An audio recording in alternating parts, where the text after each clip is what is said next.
Hello and welcome to the Ending Body Burnout Show. We are your hosts, Chris and Philly, co-founders of a multi-award-winning functional medicine practice, serving busy people with energy, mood, and gut issues. While busyness, addictive doing, people-pleasing, and perfectionism might be the norm, it's not normal, and it's a major contributor to health issues. Our goal with this show is to give you a holistic root cause approach to healing your body so that you don't have to continue doctor or diet hopping or popping a gazillion supplements hoping something might stick. So get ready to heal your body, get your spark back, deeply connect with yourself, and step into the life of your dreams. Let's dive in.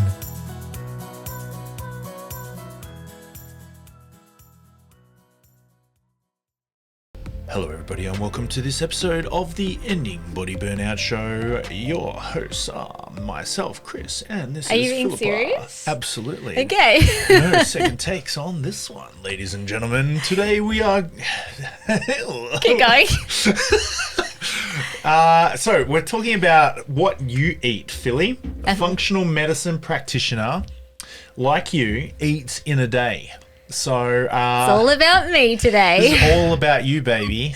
I'm sure you can pop in your 2 cents worth around what you eat. Let's I think, okay, so the reason we're doing this, we were talking about this off air just before, is a lot of our clients ask, what do you eat? I want to be like you. I want to be like you. Well, it's not necessarily that. Sometimes it's just like if I can understand what you eat, being like one of my accreditations also is a clinical nutritionist and nutritional medicine practitioner.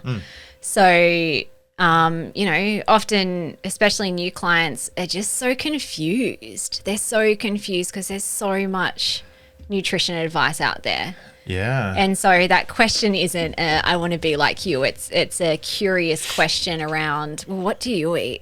And it's almost like a permission piece too. So it's like, oh, if I can understand what you eat and how you eat and when you eat. Then I could be just like you. No, stop saying that. It's not about people wanting to be like me. Then I can just be the best that I can be. Well, it's a self-permission. Like I've experienced that myself too. I can't think of a food example right now, although it definitely would have been in the past when I was like trying all the different types of eating. But sometimes it's like, how do you be? Like, can you give me a practical example of what that looks like? Oh, okay, now I can see it, which then means now I can try it on and see how that feels for me. So I hope that this episode, that's one of the reasons why we're doing this episode. Try this on and see how it feels for you. And also, I'm going to be talking about me, Philly, personally. We all have different metabolic types. We all have different, like our physical body has different needs and different wants, and it responds to different types of food. So this is in no way saying you should eat like this. But I'm going to give you some little seed questions. And Chris, this is why Chris is on this episode. He's going to curiously ask me questions as well. To help you, the listener, ask similar questions to yourself around how you eat, and it's really about building up body wisdom. And also, so sometimes I'll also have clients say, no, this will be for new clients. So the first connect the dots initial consult, we go over their whole health history and there's heaps of information in there. And one of them is a food diary. So it's kind of like, generally, what do you eat for breakfast, snacks, dinner, lunch, da-da-da-da. How much water do you drink? How many beverages do you have? And this is always the piece of a connect the dots where people will feel shame or guilt, even if they're eating really well. And it's almost like I don't eat as good as you. And I'm like, you don't even know what I eat. And so I want to do this episode too, just again, to like break down this myth that we have to eat perfectly all the time to be the healthy and best versions of ourselves. And what even is healthy anyway? It's going to be different for everyone. And then that just allows you to be able to relax, surrender, have self-permission, start talking with your own body around, like maybe that piece of cake once a week actually is totally fine. Like, what does your body say? So you can start just breaking down stories and angstiness that you might have with the way that you eat. I think also like understanding before anybody goes into listening to this one, just have a quick reflection on what's your point, what's your purpose, why do you even want to ask that question, you listener, why do you want that, what's your purpose, what's your intent, what do you want to get out of eating, you know, because you're probably wanting to be healthy and not so much wanting to be I don't know, something else. If you're trying to get stronger or faster or leaner, you're going to have different eating goals to what we're going to talk about today. We are talking about eating for general well-being and being the best version of yourself, having a healthy relationship with food. Yeah. Not so much to go on any specific nutrition diet protocol. Yeah. That's correct, right? Yeah, exactly. So it might be, you know, if you have like a real specific performance goal or adrenals or healing a mitochondria. specific body system. I'm not really going to talk about This healing isn't diets and that sort of stuff today. So this is the intent of this one. Yeah. So don't get confused. Yeah. Also, another intention is just to give you some really practical ideas of what to eat. Again, this came from another client who was just like, I'm kind of stuck. I don't know what to eat. What do you eat, Philly? So I'll give you some, you know, I'm going to go through everything that I eat throughout a day to hopefully just spark some ideas around some new ways of eating. Or maybe you are eating certain things and you're just like, oh, wow, I almost eat like very similar to Philly. Oh, okay, cool. Like it's that self-permission piece as well, that what you are, I'm pretty sure whatever you're eating, well, no, I'm not going to assume anything. Okay. Backtrack. Okay. So, I love you. So before we talk about what a functional medicine eats throughout a day, I'm just going to a functional medicine practitioner eats throughout a day.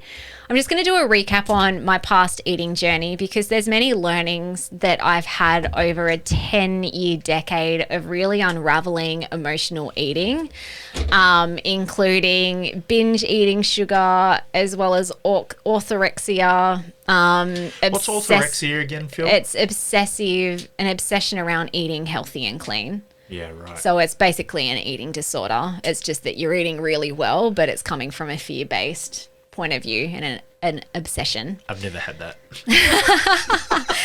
Actually, if you do want to listen to that whole story, my emotional eating journey, it is in episode 10, so a very early podcast that you can check out in the show notes. I've linked to that. And also another one for reference is the restrictive protocol Trap Your Brain's False Safety Net, which we did a couple of months ago, and that's episode 109. And that's where I talk like a lot more around the orthorexia piece. Okay, so it has taken me a while to get to where I am today with full self-permission to eat how I want in a way that serves me both physically and metaphysically. So yeah, back in the day, probably like 13 years ago when I started my initial health journey, it was very much, I realized that I was just addicted to sugar. So eating all the sugar, and then I started looking into nutrition as part of like my own health healing journey. And I realized that sugar wasn't great, but I still wasn't able to give it up. I was still addicted to it, and I became a closet sugar eater. So, you know, I'd put on a front. I'm like, I'm so healthy. Yay.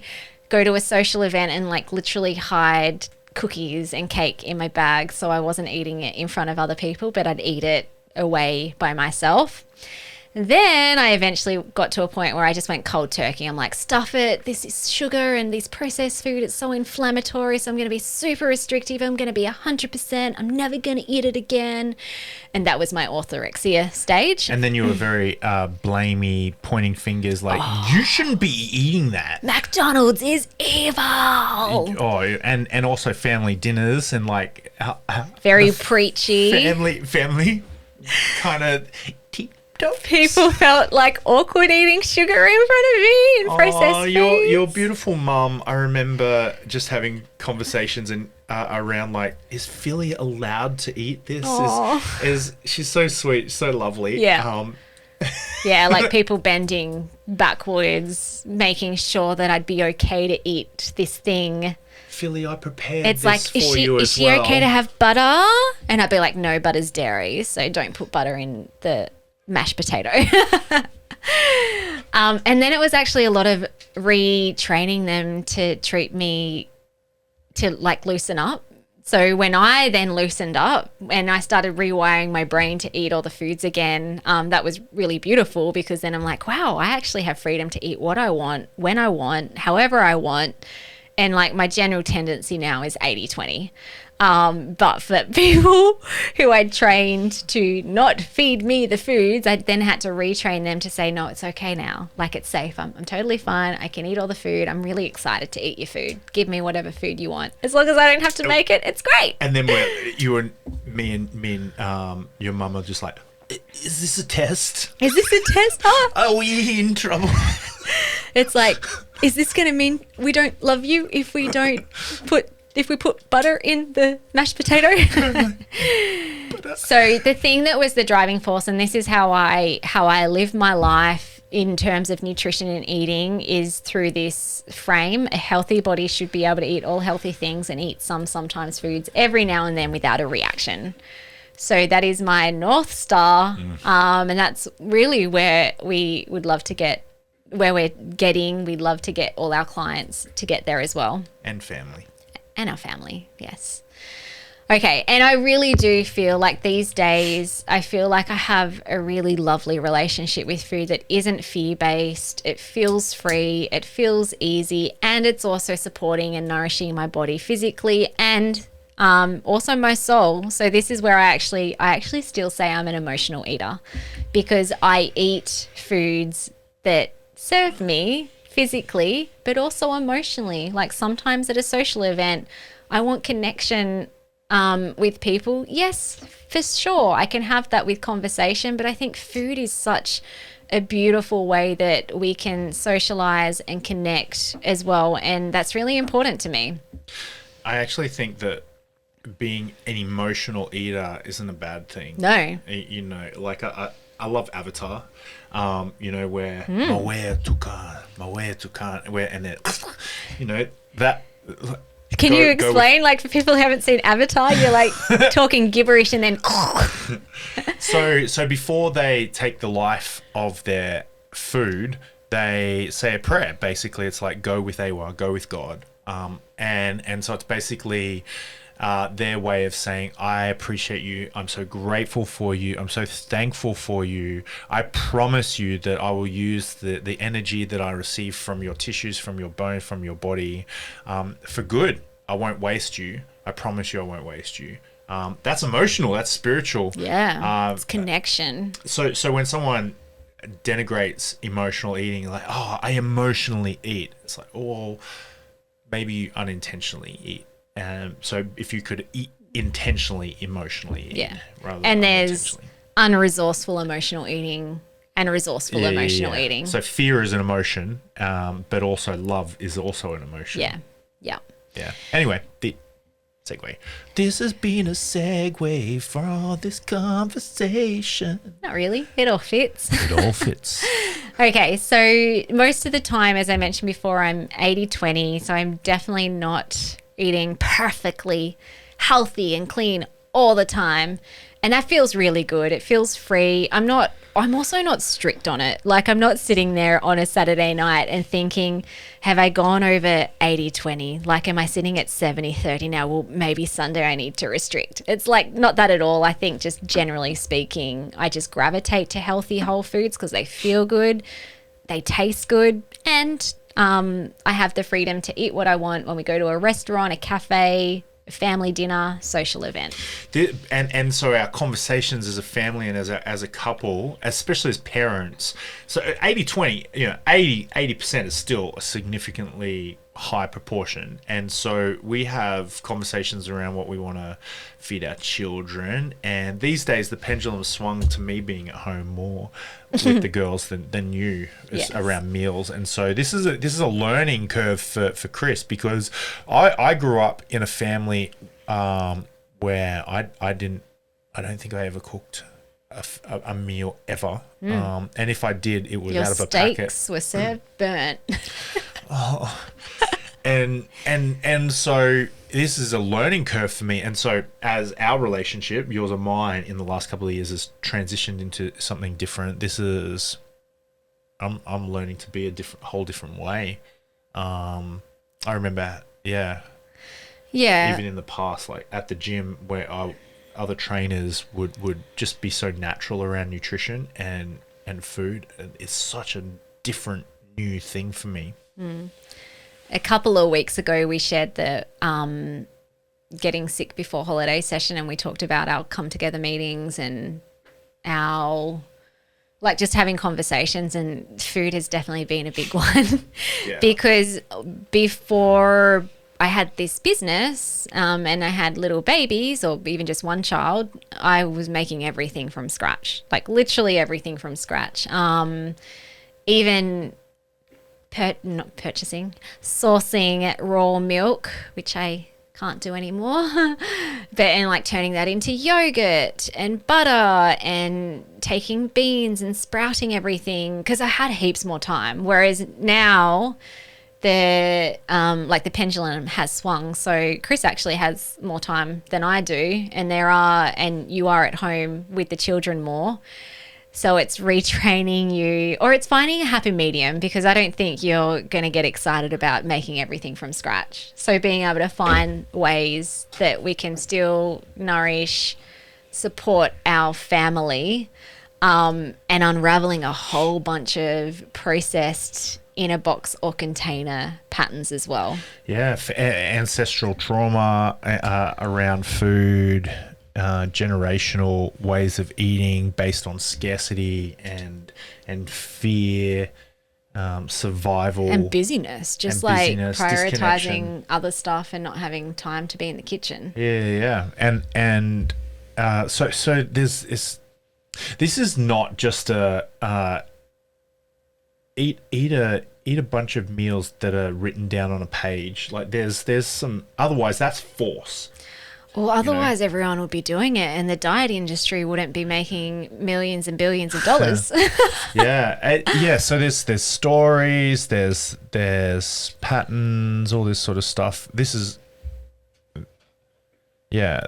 about you today, not about me. Well, but as an extent, it's also about the family, because this is another question that we have clients always ask us. It's like, it's so hard trying to get them to eat the way that I'm trying to eat, and then I'm making 3 different meals a night. And when I hear that, I'm like, please do not do that any longer. That is a recipe for burnout. Right. So it's like navigating. Have some conversations with your husband or your partner. Your children. Yeah, your children. Okay, so some other things that I do, just generally speaking from an eating point of view, is my focus is on whole foods. I don't eliminate any type of food group at all. And yes, I prefer organic, spray-free, made from scratch, but I don't always have time to do that, as I mentioned before. So sometimes there are things bought in a package. Organic vegetables, fruit, meat aren't always available, and sometimes they're extremely expensive. So I'm always making a decision around, is this worth it? Can I source it? What's the better option? So it's not always I'm not always choosing the very best and most clean thing. I'm looking at it as a balance of a financial decision, a convenience decision, and what's going to be best for my body and for my family's bodies. I'm also in a perimenopause phase of life. So perimenopause can start as early as late 30s. I'm now 41, and it can last for 12 years. I still have a regular cycle, so I think I'm actually more gearing up to perimenopause. So I'm really mindful around keeping my blood sugar balanced, which looks like eating regularly, and also eating a balanced meal of my macronutrients. And it also looks like supporting my adrenals and my hormones with food through balancing my blood sugar levels.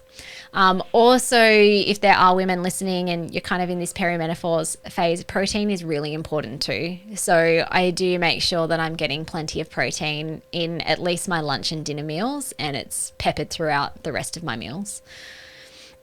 Talking about macronutrients, so everyone has their own metabolic type. Some people can do really well and feel really well on a higher carb diet. Other people can feel really rubbish. So I have experimented with this and just felt into what does my body love in terms of macronutrients and how they're proportioned throughout my meals. So I'm what's called a mesomorph, which means that I feel really good on balanced macronutrients, so a balance of carbs, protein, and fat.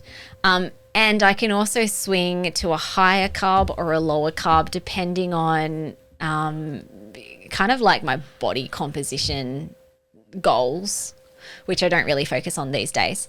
So for example, if I wanted to shift a little bit of weight, I'd lower the carbs and my body can shift that pretty quickly. If I want more energy, not that I do this, but I have in the past where it's like I want to get strong and strength train, then I might actually want to put a bit more carb into the diet.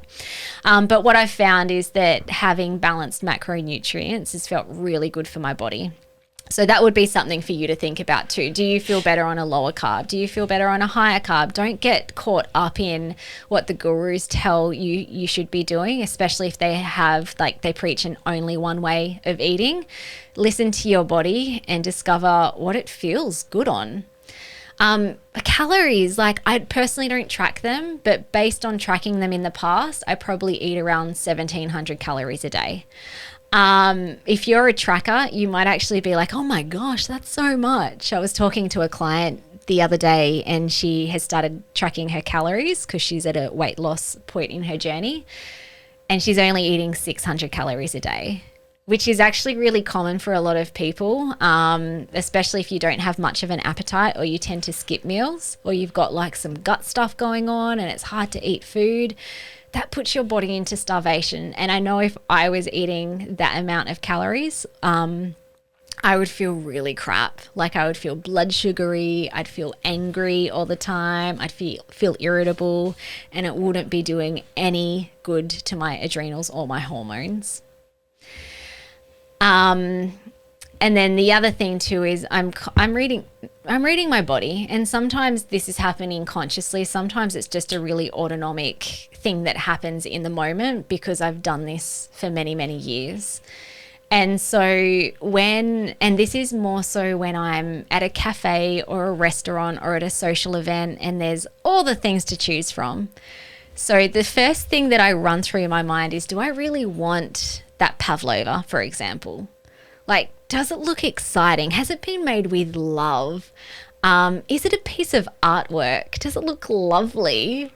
So it's kind of like, for me, when I'm choosing to have that food, it's less around the taste and it's more around the excitement that it can give me. And if it's like, yes, I really want to have this. This feels really exciting. Then I tap in with my body as well. So how is my body feeling today? Now, if it had, let's just say I didn't sleep very well that night and my body was feeling a bit achy, a bit inflamed, or maybe I noticed that my cycle was a bit longer than usual or my skin was like breaking out, they're signs of inflammation. So generally then I'd be like, oh, my body's saying no though. My body needs something really nourishing and restoring right now. Okay, cool. Well, I'm going to opt for that. But if I feel really good and spacious and balanced, then it's like, cool, my body's going to be able to detox whatever it doesn't need from that pavlova with no symptoms. It'll be fine. So again, that's a little piece that you can start practicing as well. It's like, do I really want this from an emotional point of view? Like, am I just wanting it just because it's habitual? I'm salivating, craving over it, but you know what, at the end of the day, I don't really want it. Then it's like, well, why have it? And then checking in with the body as well. Is your body saying yes or is it saying no? Okay, cool. So that's like intuitive eating in a really resourceful way. Okay, so I'm going to go through just general meals that I have.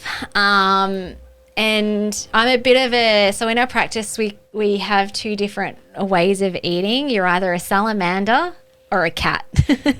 So we have heaps of meal plans that align with different healing diets in our ending body burnout method. And the meal plans are like literally like, here's the cat meal plan, here's the salamander meal plan. So the cat loves variety. It gets really bored. Like this type of personality gets really bored eating the same thing over and over and over again.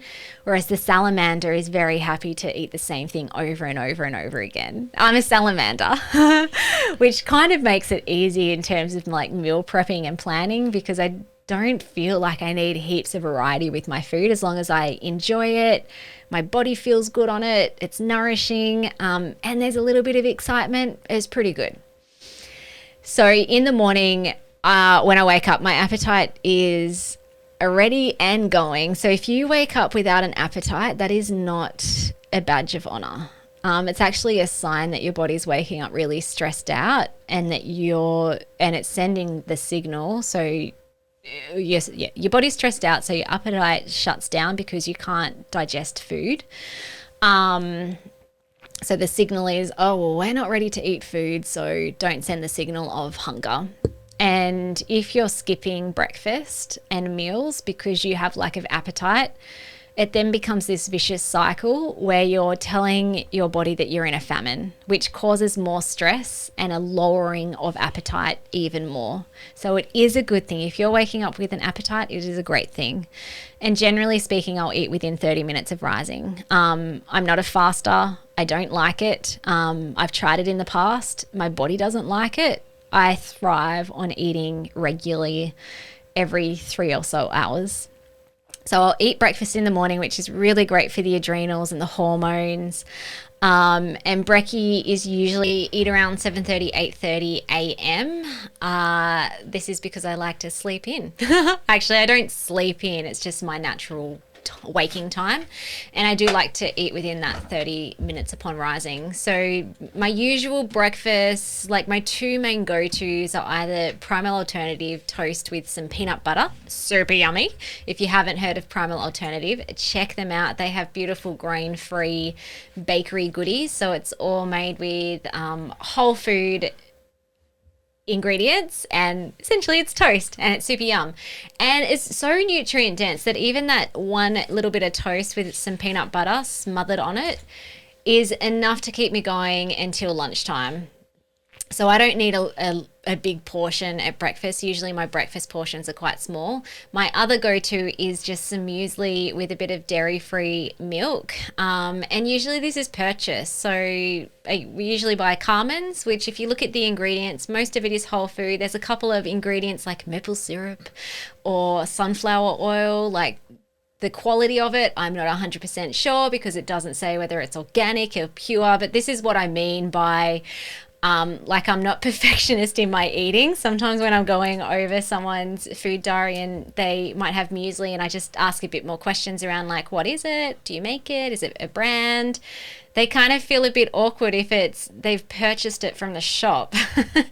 I don't feel awkward that I eat Carmen's muesli. My other go-tos, which might be like 10 or 20% of the time, would either be porridge with some nuts and seeds, and what else do I put in porridge?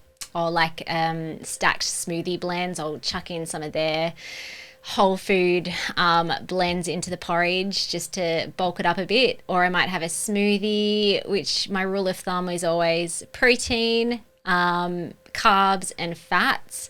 So I might put in some peanut butter or some coconut oil or cream or some yogurt for the fat. I'll have some sort of fruit for the carb, and the protein will usually be a protein powder. Or I might have some coconut yogurt with a sprinkling of muesli on top and maybe some berries or some chia seed pudding.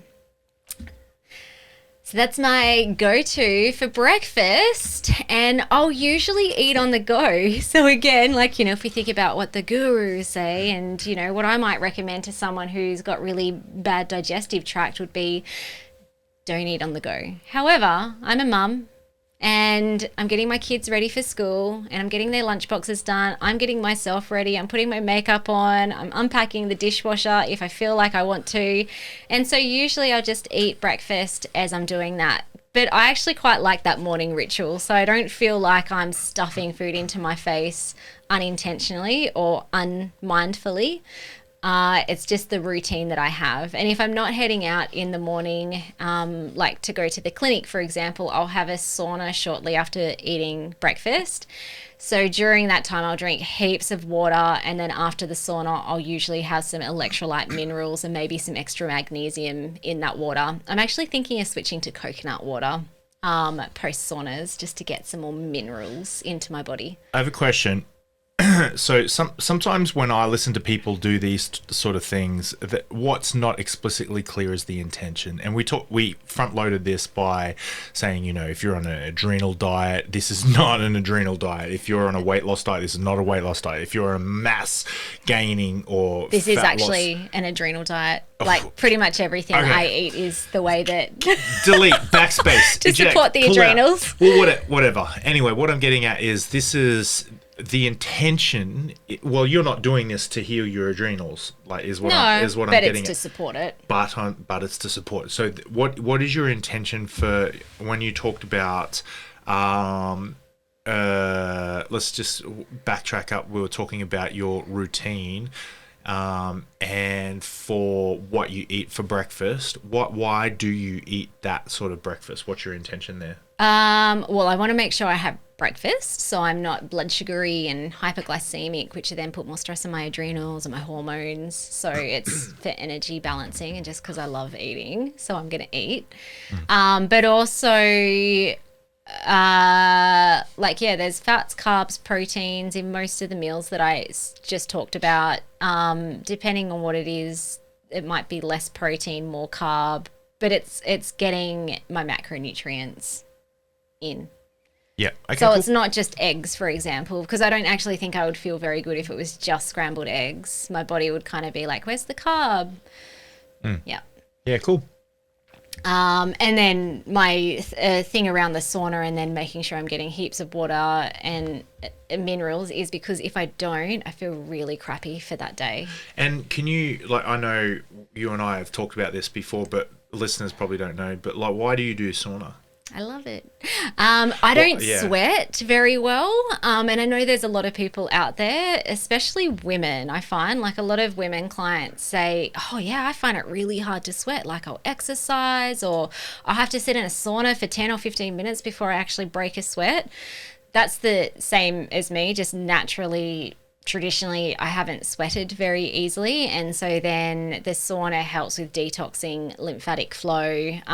It's been awesome since I've been doing it regularly for the last 6 months since we've had a sauna in our home.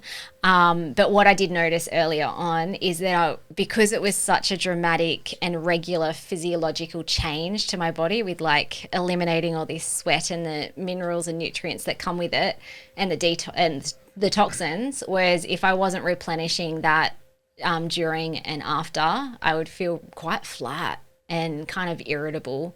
And if you Googled that, it's that's just a sign that you're detoxing. Yeah, it would be if it was maybe for the first 1 or 3 saunas, but if it's a pattern, you need to replenish. I needed to replenish the stores back into my system. Cool. Okay, so I don't have morning tea because my breakfast is a little bit later. But I'll eat lunch around 12:30, and usually around the 12 o'clock mark, my belly is telling me that it's time to eat again. So I have a pretty regular metabolism that is talking to me every 3 or 4 hours. And 95% of the time I eat leftovers from dinner. So I'll talk about what we make for dinner shortly, and that's a bit of a team effort with Chris. But if I don't have leftovers, my go-tos if I'm at home will be some more primal alternative toast, usually with some avocado, or if I don't have that, I'll chuck in some more peanut butter. But I want to also add a bit more extra protein. So usually it might be a boiled egg and some fresh veggies or some salad from the fridge. So it's a little bit more bulkier than breakfast. I also buy the John West tuna bowls, which my kids love. Our kids love them. Basically, it's just tuna with some some beans and some corn, and there might be some rice, or like there's another grain in it, depending on which ones you buy. So I'll get a bowl of that, and I'll either have the full bowl or half bowl, depending on how hungry I am. But I'll also add a big handful of baby spinach, so I've got some more leafy greens in there. So that's if I'm at home, or if I'm at the clinic and I haven't got any leftovers, I usually head over to Hill Street or IGA. And I'll usually just buy like a pre-made salad. Again, like what extras go in there, I don't really know. But generally speaking, there's some protein, there's some vegetables in it. Like an example would be roast veggies with some feta and some chicken, or they do a really nice chow mein. They do stir fries and sushis. And sometimes I just really want a chunk of meat. So Hill Street do these like really massive sausage rolls, which is a little bit of pastry. Again, this is my 80-20, but heaps of meat, and they're just really yummy because they chuck in so many herbs and spices into it.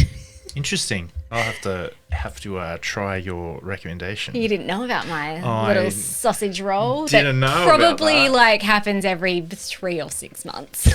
Right. Okay. So, yep. Okay. Cool. Can you just go into like how you break down, like how do you know what to chuck into your meals? You know, like, can you dumb it down? Do you mean like for macronutrients? Yeah. Like what do you do? Like, cause if I was to do something myself, I'm not very adventurous. It would be, roast chicken and greens. Yeah, and sometimes I do that. Yeah, but that gets real boring super fast, which I think that would drive me towards something that's not as nice. Drive out and get some takeaway or something. 100%. Even though it takes longer to do that than making something at home. Yeah, but I think it's all about brain function. So how do you know what to eat? What's your plan? What do you do? Do you go out, like, have an intention behind it? Because to me it looks like you just like fly by the saying, fly by the seat of your pants, whereas for me I'm just like, oh my gosh, I need to think about this. Okay. Crap, I don't have time to think. Hey, is the Thai restaurant open? Pad Thai. Yeah, so lunch, if I'm at the clinic, I've only got like max an hour, and if my consults have gone a bit longer, I usually go to the post office, so I might only have 30 minutes. So my pre-planning always, this is why I have leftovers 95% of the time, because I don't even have to think about lunch. Yeah, okay. And then the other things I mentioned, I just know that they're in my memory bank, and they're usually either in the freezer or the cupboard. So the Primal Alternative toast, I cut it up and put it in the freezer. And if I'm looking at what else can I add to it, it's really whatever's in the cupboard or the fridge. So if we don't have eggs, I'll probably get like a little can of tuna for my meat instead, or protein, or chickpeas. And if we don't have carrot sticks, I'm like, what other veggies can I whip up that I don't even have to cook, that I can just eat raw? There'll usually be something in the fridge. And then, but I don't do that very often because most of the time it's leftovers. So, for example, you just made yourself lunch, which was eggs and anything else, or was it just eggs? 2 types of sauerkraut and hot spicy mustard. Okay, yeah. So sauerkraut, cayenne pepper, eggs and mustard. Salt. I had leftovers. Now you're doing something different because you're actually I've got an you intention. are following I've got a. It's not a very long term thing.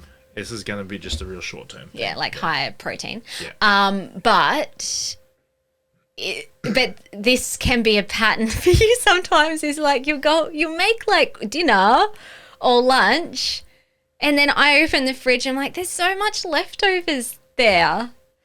So I don't know what I'm trying to say here, but that's why I have leftovers, because it just takes... We're having a couples relationship conversation and you guys are all like just listening, like eating the popcorn, just like, what? What's going to happen next? Is Chris going to fly off the handle?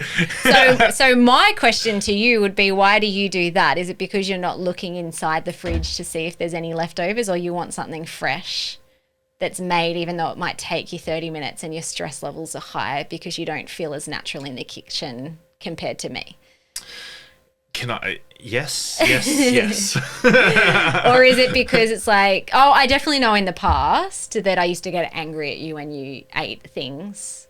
This is like the controlling old patterns of don't eat my things because otherwise I'm going to have to make something different. So I don't know if that's just a subconscious pattern that you don't eat the leftovers because in the past, this is going back years, by the way. I'm scared. I've got trauma. I've got PTSD from my wife, like getting mad at me for eating her food. When we were dating, Philly came over my house and she was doing like a little weight loss. Oh yeah, this protocol. is before our wedding. So I wanted to like lose, I don't know, 5 kilos or something. Whatever. To look hot in my wedding photos. Anyway, I did the old, hey, can you pass me that over there? Yeah, and it did exactly what, I don't know if you're watching, and she did exactly the same thing. I looked away and I stole a little sausage or no, steak. You stole my only meat portion that I had that day, and I was on a very restrictive calorie diet. Yeah, I ate it. Angry. She got so angry, and I was like, "Oh, what am I getting myself into?" And that's the first time someone had ever done that, got angry at you, I think, for you stealing their food. Because I think you growing up, you used to do that all the time to your family, and they just thought it was funny. Yeah, my sisters. But I was hormonal, starved. Oh man. I was in famine, so I was ready to like claw my way to getting that steak. He still married me. Still married her, and I still steal her food. And this is also why I love food and I thought you were going to say, regularly. this is why I love you. This is why I love food and I love eating regularly because it helps my mood. Like if I'm starving myself and I'm not eating enough calories, or if I skip meals. When Chris steals her food, she'll get angry. Not anymore. I like it when you eat the food. Yeah. Okay, so my lunch is usually a smaller portion as well. So by smaller portion, it's a side plate, not one of those big, like a side plate rather than a big dinner plate. And I find that my digestion seems to feel slower during the day. So if I had a really big meal, and sometimes I do if I go out for, a cafe for lunch, I'll eat everything on my plate. But yeah, I just won't feel very good. It will feel like it's sitting really heavy. So that's why I choose to have a smaller portion at lunchtime, but I'm eating regularly throughout the day. Okay, awesome. Oh, just a couple of other things. So I mentioned breakfast, I will multitask because I'm getting myself and my kids ready for the day. But at lunchtime, I do like to make sure if I'm at home, I'll take my food out into the sun and I'll eat, and I will put away my phone and my laptop. So I'm just being present with my food. And similar if I'm at the clinic, although I usually stay inside. Okay, and then snacky snack time is usually around 3 o'clock, maybe 4 o'clock if doing something and I've forgotten that it's 3 o'clock. But again, I'm paying attention to hunger cues. So when I start feeling those early sensations of hunger, I'm like, okay, cool, it's ready for a snack. My go-to usually will be fruit and nuts. I just love cashews. So usually my nut of choice is cashews. Although recently I bought a massive bag of macadamias, which has lasted probably a month. And I've just finished off that bag, and now I went back to cashews, and I don't love cashews as much as macadamias. It's a catastrophe because macadamias are quite expensive. How long do macadamia nut trees take to grow? I don't know. I think we need to grow them though. Yeah, they're pretty big. They're a bit big. Maybe not for this property. We might have to buy a new house for it. That'd be cool. Yeah, and a piece of fruit will usually be just anything. Banana, apple, mandarin, orange, pineapple, kiwi fruit. And occasionally, if I don't have that, I might have some coconut yogurt, or if I've home baked a cookie or a muffin or a cake or a slice with whole food ingredients. So usually it's spelt or almond meal, coconut sugar, that sort of gig. I'll have that. I also, and this isn't like an everyday thing, but I also love just a nice glass of kombucha in the afternoon. Especially when I've been on the computer doing, like, whether it's consulting with clients or doing like podcasting or marketing or like high level mental work. Something yummy. My body just wants kombucha. And occasionally I will crave salt in the afternoon. And if I'm heading to the shops to go to the post office, I'll usually stop at Woolworths. What was that? Oh, okay, here we go. And I was like, what is this? And get a salty bag of plain potato chips. Just saying. Again, that's not a daily thing. It'll probably happen maybe once every 1 or 2 months. But sometimes I just want that salty hit, so I will give myself permission to have the potato chips. I know where you hide them after you've half finished the packet. Oh, I know. You guys always eat them, and that's okay because... Elsie was probably the more eater.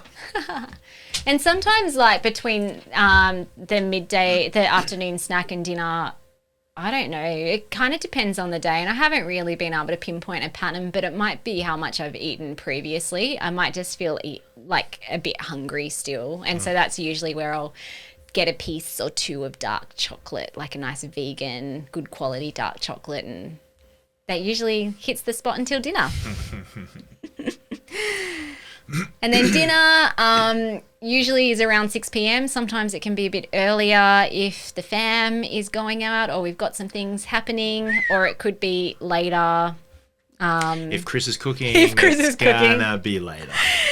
So this is the thing. So we've divvied out who plays lead and support with dinner. So I do make dinner most nights, but on thank heavens nights that or the days that I'm at clinic for the whole day, and sometimes I don't get home till 8 o'clock, which is a couple, like 2 or 3 times a week, Chris will make dinner.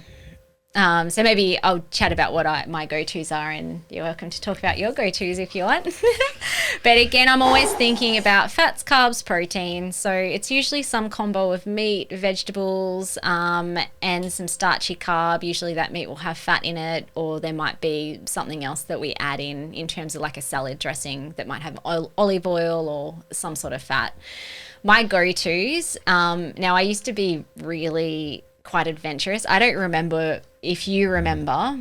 I don't know if you remember when we first got married, I used to do a meal plan and I'd go through all the cookbooks and I'd make something different every single night. Jeez. I do not do that anymore. I probably would if I had a bit more time, but also the main reason is if I get a bit adventurous, my kids tend to not eat the food. So there's our go-tos that I know that they generally will eat most of the time. Nachos. Yeah, so Mexican nachos, tacos, wraps. I think we eat a lot of Mexican. You do that. Or Thai. I actually rarely make Mexican, but that would be your go-to on your nights, the 2 nights that you cook dinner. Chris's go-to is. Oh, sorry, you keep going. Oh no, it's okay. Oh well, my go-to would be nachos, tacos, or crisp burritos, or fajitas, or enchiladas. Or you'll whiz up the road and get some Thai. Or Thai. Which is pretty good. Like, the ladies who awesome... make the Thai food, it's delicious. It is delicious. I mean, if I was to take in a magnifying glass and be scrutinous, I don't know if that's a word, if I would have a look at the quality of the food, it's definitely made with love. They're lovely, lovely people. It's a little food van that does Thai food around the corner from us. Anyway, they my girls love their chicken taco and pad Thai. Yep. And if I'm cooking, I'll usually do like some sort of meat and veg. So that might be sausages and steamed veg, or roast meat and roast veggies and a bit of steamed greens, or salad and meat. Our kids really love a chicken, vegetable and rice noodle soup, which is great. Like, they devour that, which is so funny because if I put all the ingredients on a plate, not in a soup, they're less excited about it. That's so funny. Curries and rice, shepherd's pie. Our kids love that, and that's yummy too. I love that. And sometimes we use the slow cooker, not as much as what I would like to. I kind of just forget that it's there. I think, yeah, I'd actually, in this next couple of weeks, just with my own personal goals, I'll probably be busting out a couple of slow cooks. Yeah. Yeah, and I don't, like, these days I don't follow recipes. I mean, most of the foods that I just talked about are on our blog, on our website, or in our recipe vault. We've got heaps more recipes inside our Ending Body Burnout Method online portal. And so I don't necessarily follow recipes. I kind of make them up and then I turn them into recipes. And then if there's something that requires quite a few steps, I usually find it on our blog or in our recipe vault. And when I'm purchasing food, I kind of purchase similar things each week. So I know what's in the fridge and what's in the cupboard. And then the night that I'm due to cook, I'll just open up the fridge and I'm like, cool, I'll cook that, and that, depending on what's left over in the fridge or cupboard. But there's generally ingredients for all the things that we just rattled off that we have for dinner. Except for I probably don't buy the Mexican stuff. Like tacos, you would whip up to the shops and find out if you wanted we to live in make a it. very blessed location. There's a Woolworths or an IGA within. Oh, it really is within walking. Sometimes we actually do walk up. Yeah. I also, when I'm cooking dinner, will always make double, if not triple, the amount for our family so that there's plenty of leftovers for my lunches and also leftovers for at least 1 or 2 dinners for the whole family as well. That's kind of like the way that I meal plan. I don't love spending the whole weekend meal prepping everything. It's just done. And it also means less dishes to wash, which is always a bonus. And I do find that my digestion seems to speed up at night time. So my dinner usually is a bigger portion. I could do like a full dinner plate, especially if we're out socially. I'll like have it all. But I have found, I don't know, maybe in the last year, I still tend to just have a full side plate, like one of the little plates for dinner as well. But it's usually more packed than what breakfast and lunch is. And we have a little ritual, my youngest daughter and I. So I would like, Chris, just publicly going to ask a request. I would really love you to sit at the table more with us while we're eating dinner. Chris often gets distracted with whatever he's working on, whether it's work or play. And it's like, Chris, dinner's ready. And I'll usually prep him maybe like 15 minutes before we're all at the table because I know that it takes Chris's brain a while to kind of like switch to the next thing.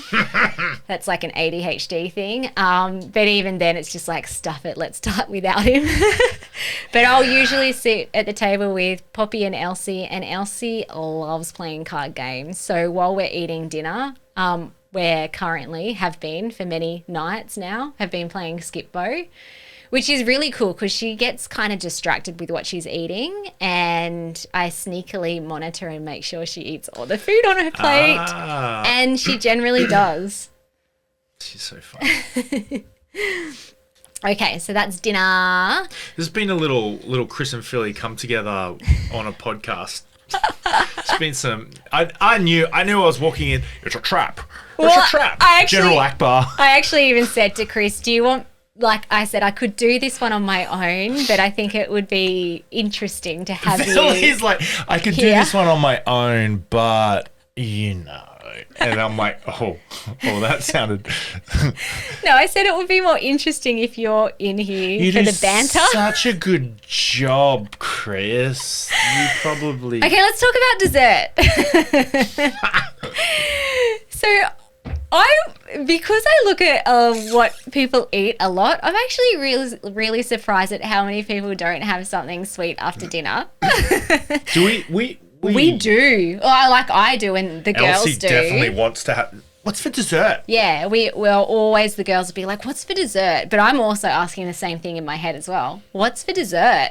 I could live without dessert. Sometimes when you aren't here, I'm like, the girls will go, what's for dessert? I'm like, you can have some water. Water. Which is so funny because I don't feel like I grew up in a family that had dessert all the time. It was kind of maybe like once or twice a night. And I think it's maybe just because I love sweet stuff and I choose better options now, so I have no guilt around it and my body loves it. So usually around 8, 9 p.m. I'll have my last meal for the day. And it will either be... And it's Why are you being devious? You're like, devious? It's naughty. No, it's not naughty at all. I love it. So it's usually something homemade. Like our go-tos will be brownies, cakes, cookies, muffins, donuts. Again, if you check out our blog or our recipe Something on the blog. in our online portal, it will be something around that. And it's usually gluten-free, but not always. I use spelt flour a lot. Dairy-free, again, not always. Definitely refined sugar-free. It might even be like homemade custard or ice cream as well, just made with fruit and a bit of xylitol. And if there's nothing homemade, I'll either make something if there's time.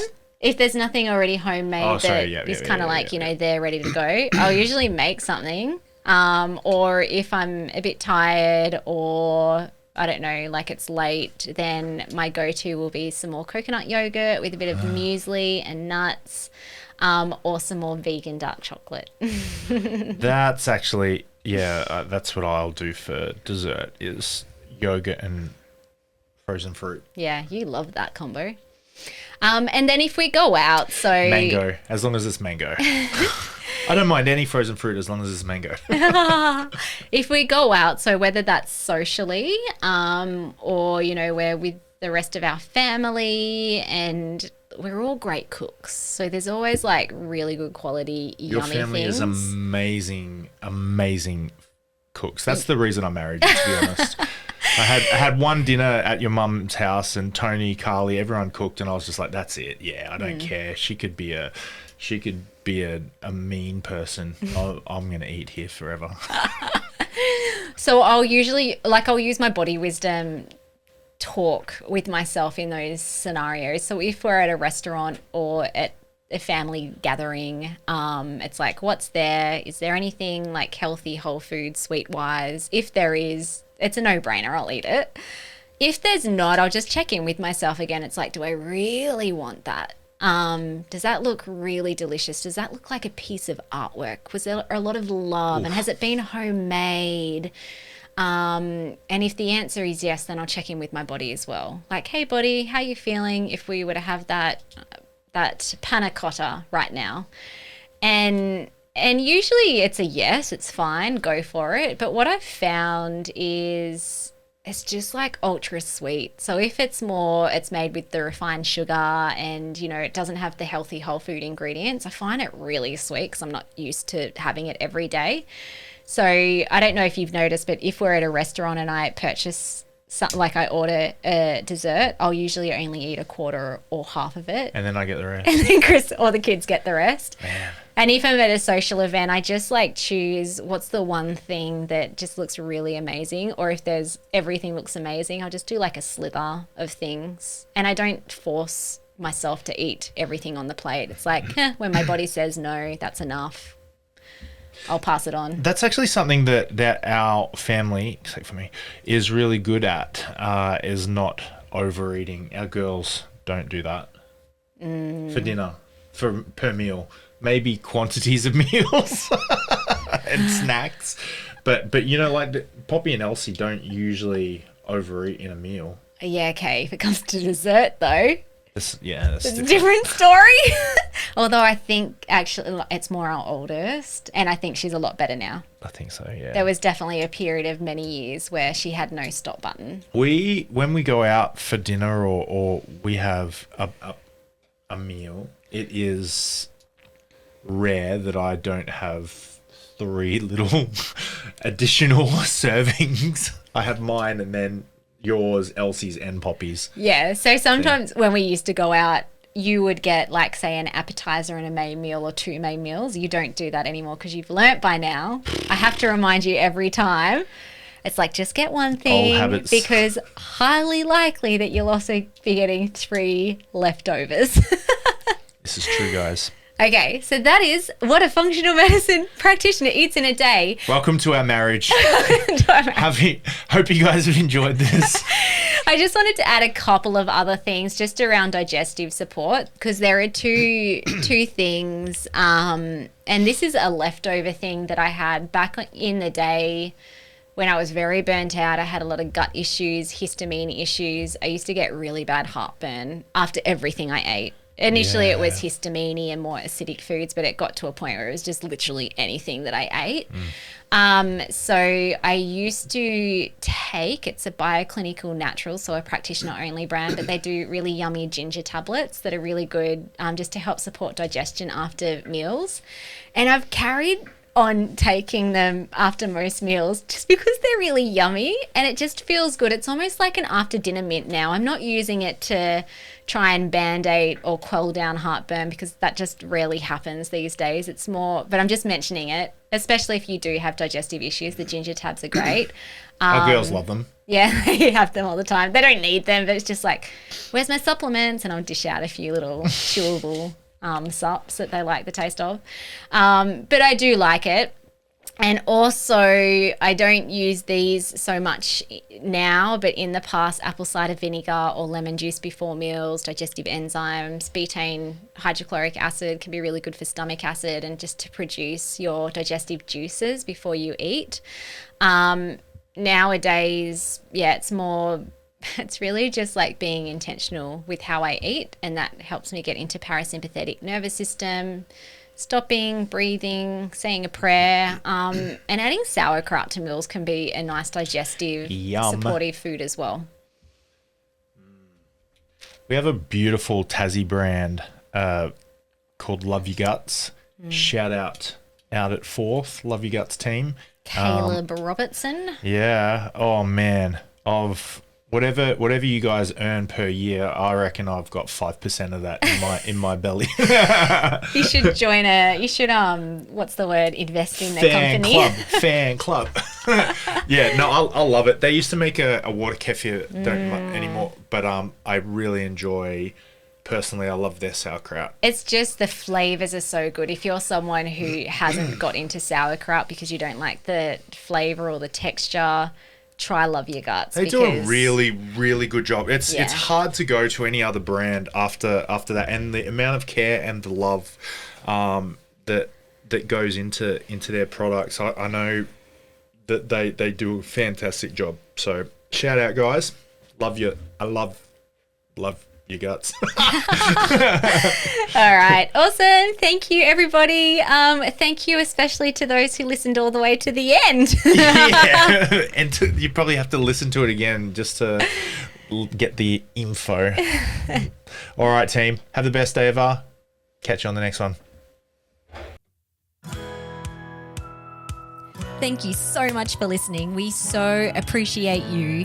If you'd like to give us extra smiles, drop us a review and spread the love by sharing this episode. You can also rate your own state of burnout and the root cause contributors by taking our Ending Body Burnout Assessment on our website. And if you're interested in learning about our group or one-on-one Ending Body Burnout programs, shoot us a DM via Instagram or Facebook. Have the best day ever.